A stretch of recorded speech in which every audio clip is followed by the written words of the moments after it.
A fome é uma resposta natural do nosso corpo quando estamos privados de alimento por algum tempo. É comum sentirmos fome após algumas horas sem comer. Mas o que aconteceria se a sensação de fome durasse não apenas algumas horas, mas 6 meses inteiros? Hoje nós vamos falar de um dos experimentos mais perturbadores já conduzidos sobre a fome.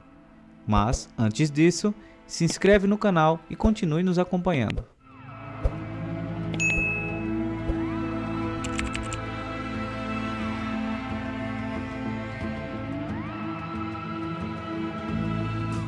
Na década de 1940, um grupo de homens saudáveis foi submetido a um experimento que desafiou os limites físicos e psicológicos do corpo humano. Este foi o Experimento de Fome de Minnesota, conduzido na Universidade de Minnesota. O propósito? Estudar os efeitos da fome e descobrir as melhores formas de reabilitar pessoas que sofreram de desnutrição severa durante a Segunda Guerra Mundial. No entanto, o que mais surpreendeu não foi o período de fome em si, mas a fase de realimentação subsequente. Ela acabou sendo ainda mais perturbadora, tanto fisicamente quanto mentalmente. O efeito que a fome prolongada teve sobre o estado mental dos participantes foi devastador. Eles não apenas ficaram obcecados com comida, como seus pensamentos foram completamente dominados pela necessidade de comer. Alguns chegaram a tal ponto de insanidade que cometeram atos desesperados para tentar aliviar a fome.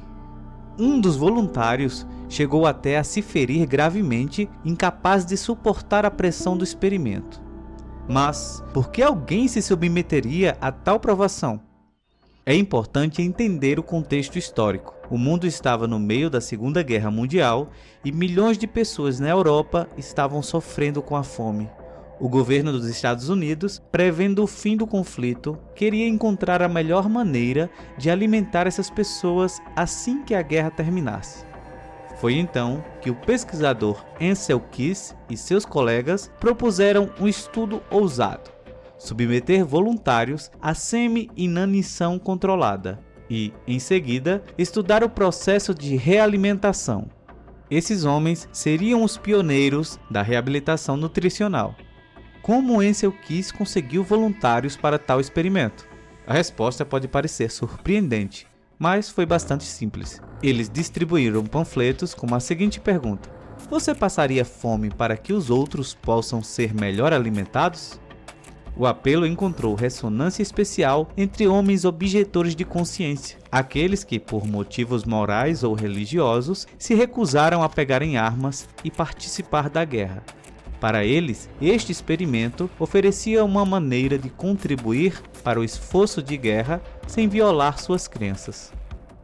No total, 36 homens saudáveis foram escolhidos. O estudo foi dividido em 5 fases, cada uma com duração de 12 semanas. A primeira fase consistia em alimentação normal para servir de linha de base.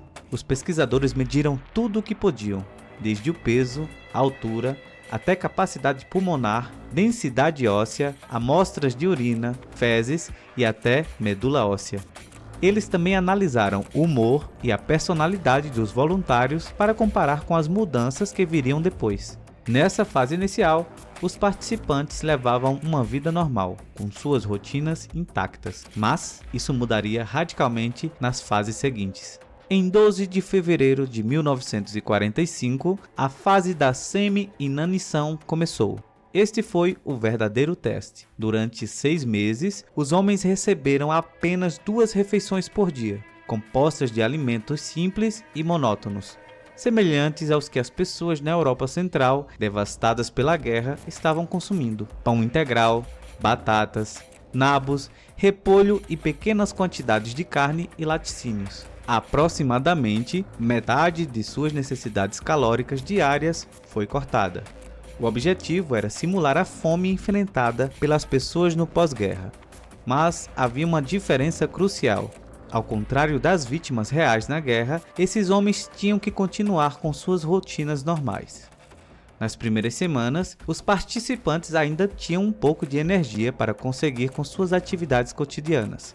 Mas, gradualmente, até mesmo as tarefas mais simples se tornaram insuportáveis.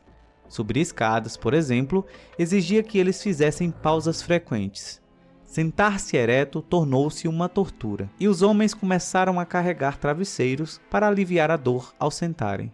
Além disso, eles eram obrigados a caminhar cerca de 35 km por semana e passar meia hora numa esteira, o que, eventualmente, os levava a ponto de desmaiar.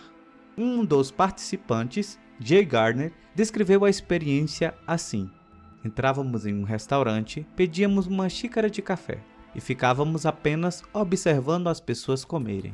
Era insuportável vê-las deixar metade da comida no prato. Isso nos irritava profundamente. O foco obsessivo em comida se tornou uma constante. Um dos voluntários começou a colecionar livros de receitas, enquanto outros passou a assistir filmes apenas pelas cenas em que os personagens estavam comendo. Até os desejos sexuais desapareceram. Alguns homens continuaram a sair com mulheres, mas o interesse romântico foi substituído por uma competição. Quem conseguia manter um relacionamento por mais tempo? Tudo o que realmente importava era a comida. O impacto psicológico foi profundo. Cerca de 2 meses após o início da fase de semi-inanição, o estudo começou a afetar seriamente a mente dos participantes. Um dos homens, em um momento de desespero, foi a uma mercearia, pegou batatas, cenouras e cebolas, alimentos que faziam parte de sua dieta no experimento, e devorou-os ali mesmo. Outro homem, voltando de uma caminhada de 35 quilômetros, entrou em uma sorveteria e começou a comer sorvete compulsivamente, não conseguindo parar até voltar ao laboratório, onde confessou a sua falha. Esses comportamentos extremos levaram à remoção de alguns voluntários do estudo. Eles já não conseguiam manter o controle sobre si mesmos e começaram a trapacear, tentando obter mais comida do que o permitido. Para evitar novos incidentes, os voluntários passaram a ser monitorados constantemente por seus colegas ou membros da equipe de pesquisa. A fase mais perturbadora do estudo, no entanto, foi a de realimentação. Em 29 de julho de 1945, quando a fase de fome estava terminando, homens esperavam ansiosamente pela oportunidade de comer normalmente novamente. Mas, para sua surpresa, a realimentação foi ainda mais difícil. Ao invés de serem imediatamente restaurados a uma dieta completa, eles foram submetidos a um aumento gradual e limitado de calorias. O resultado foi desanimador. Continuaram a perder peso e seus corpos, enfraquecidos pela inanição prolongada, demoravam a se recuperar. A frustração e a confusão aumentaram e o desespero tomou conta de alguns. Um dos incidentes mais graves envolveu um participante que, em um ato de desespero, cortou 3 dedos de sua mão com um machado. Este foi apenas um exemplo do estado mental frágil dos homens naquela fase. Finalmente, após 3 meses de realimentação controlada, os homens foram autorizados a comer o que quiserem. Muitos se empanturraram a ponto de ficarem doentes. Um fenômeno semelhante ao observado em sobreviventes de campos de concentração. O experimento havia acabado, mas os efeitos psicológicos e físicos da fome prolongada deixaram cicatrizes profundas nos voluntários. E o que dizer dos resultados do experimento? Eles foram fundamentais para melhorar o entendimento sobre como tratar pessoas que sofrem de desnutrição severa. No entanto, o estudo não teve o impacto imediato que Ancel Keys e sua equipe esperavam. A guerra acabou antes que os resultados completos pudessem ser usados, e muitos voluntários sentiram que os seus sacrifícios haviam sido em vão. Além disso, por serem objetores de consciência e não soldados, os voluntários não receberam nenhum tipo de compensação financeira ou benefícios pós-guerra. Esses homens travaram uma guerra silenciosa, e suas contribuições ao país e à ciência não devem ser esquecidas.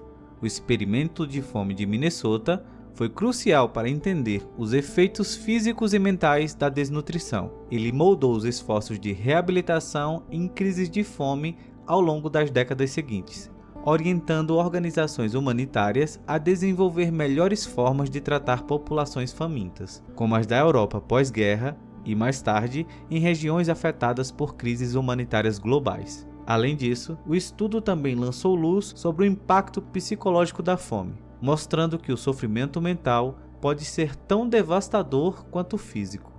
Hoje, é amplamente aceito que a recuperação completa de uma pessoa desnutrida precisa de atenção física e emocional. Essa descoberta foi vital para o tratamento de sobreviventes de fome extrema em contextos de guerra e desastres. O legado do experimento vai além da sua aplicação prática. Ele continua relevante nas discussões sobre o comportamento alimentar moderno, fornecendo insights valiosos para transtornos alimentares, que podem ser comparados à obsessão alimentar dos participantes do estudo. O impacto da fome sobre o estado mental é algo que a ciência da nutrição e da psicologia estuda até hoje, e o experimento foi pioneiro nesse aspecto.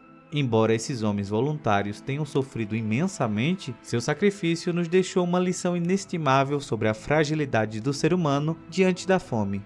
Hoje, quando enfrentamos crises alimentares ao redor do mundo, o estudo de Minnesota continua a nos ensinar que a fome é uma questão complexa e profundamente enraizada na experiência humana.